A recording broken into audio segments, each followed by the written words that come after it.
My name is Daniel, and this is the full story of how I ended up working at Apple, and what it really changed inside me. If you had met me as a teenager, you would never have guessed I'd one day work inside one of the most advanced technology companies in the world. I wasn't special, I wasn't a genius, I was just a curious kid from a normal family. But I had one habit that defined everything about me. I took things apart: old radios, broken keyboards, cheap toys, dead computers. Pause. Nothing was safe around me. Not because I wanted to destroy things, but because I needed to understand them. Even when I failed, especially when I failed, I felt like I was learning something no school could teach me. My parents didn't always understand it. Please don't break this one, they would say. Pause, but I always did anyway. Still, that curiosity never left me. It grew, and somewhere during high school it stopped being just curiosity. It became a direction. I started learning programming at night. While others slept, I watched engineering videos, read forums, tried to build small apps that barely worked. And that's when I discovered Apple. Not just the products, but the feeling. Everything looked intentional, clean, simple, like someone had removed every unnecessary detail from the world. Pause. That idea stayed with me for years. I told myself one thing, one day: I will work there. But dreams don't mean anything unless you act on them. So I studied engineering. I built projects. I failed a lot. Fixed things. Broke them again. Learned slowly, painfully, step by step, until one night everything changed. I opened Apple's careers page. My cursor hovered over the apply button. Pause. And I froze. Because clicking it meant possibility. And possibility is scary. Because once you try, you can fail for real. But eventually, I clicked, apply, pause, and then nothing. Weeks passed. No response. Every notification made my heart jump. Every silence made me doubt myself. Maybe I wasn't good enough. Maybe I was just wasting my time. Pause. Then one morning, an email. Apple, interview invitation. I didn't move for a few seconds. I just stared at the screen. Read it once, twice, 3 times. Pause, because part of me thought it wasn't real. But it was. The interview wasn't what I expected. They didn't test memory. They didn't test speed. They tested thinking. They gave problems with no clear answers. They watched how I reasoned, how I reacted when I was challenged, how I responded when I was wrong. Pause. It wasn't about being perfect. It was about being clear and honest. When I left the building, I had no idea how it went, and that uncertainty stayed with me. Days later, another email. You've been accepted. Pause. Longer silence. I just sat there, not smiling, not moving, just processing it, because life doesn't feel real when it changes that fast. My first day at Apple felt unreal. Everything was quiet, too quiet. People walked fast, but spoke calmly. Everyone looked like they belonged. Except me. Pause. I didn't. At least, that's what I thought.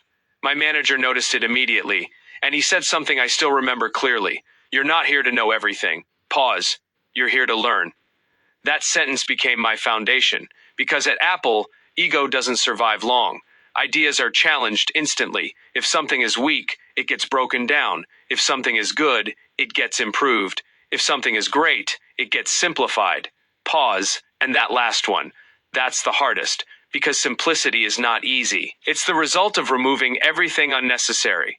In my first months, I struggled. I wanted to prove myself. I overworked everything. I tried to make things perfect before they even existed. And every time, someone would look at my work and say, "This is good, but it's too complicated." Pause. At first, I didn't understand that. Now I do. Complicated feels impressive. Simple feels invisible. But simple is what works.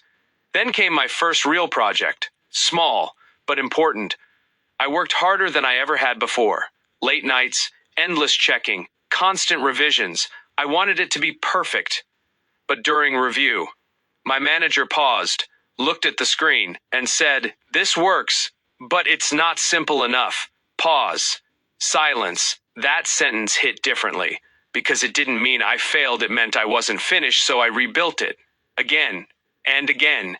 Each time I thought I improved it, someone found something unnecessary, something confusing, something that didn't belong. Pause at some point. I stopped trying to impress people and started trying to understand users. That changed everything. I started asking one question. Would my parents understand this in 10 seconds? Pause. That question removed everything unnecessary. Slowly, my work improved. Not because I became smarter, but because I became clearer. Then I was invited into a much bigger project, a smartphone development team. This time, everything changed. This wasn't a small feature. This was something millions of people would use every day. The pressure was immediate, heavy, constant. Pause. Every detail mattered. Every mistake cost time. Every delay mattered. We worked for months, sometimes building something, just to delete it the same day. Not because it was bad, but because it wasn't good enough. There were moments I wanted to quit. Moments where I questioned everything. Pause. But a senior engineer once told me something I never forgot. If it gets rejected here, it just means the next version will be better. That mindset kept me going. Slowly, everything started to take shape. Cleaner, faster, smoother, more natural, less effort for the user. And that was the goal. Not more features, not more complexity, but less friction, less noise, more clarity. Then came launch day. I watched everything from behind the scenes, millions of people reacting instantly, reviews flooding in. Pause. People liked it. But what surprised me most wasn't the reaction. It was the absence of confusion. People just used it. No instructions, no hesitation, no struggle, just instinct. And in that moment, I understood something I will never forget. Working at Apple was never about building more. It was about removing everything unnecessary, until only meaning remains. Pause. Long silence, and that lesson didn't stay at work. It followed me into everything. Because life works the same way. The most powerful things are not the ones with the most features. They are the ones with the most clarity and the least noise. And that is something I will carry with me forever.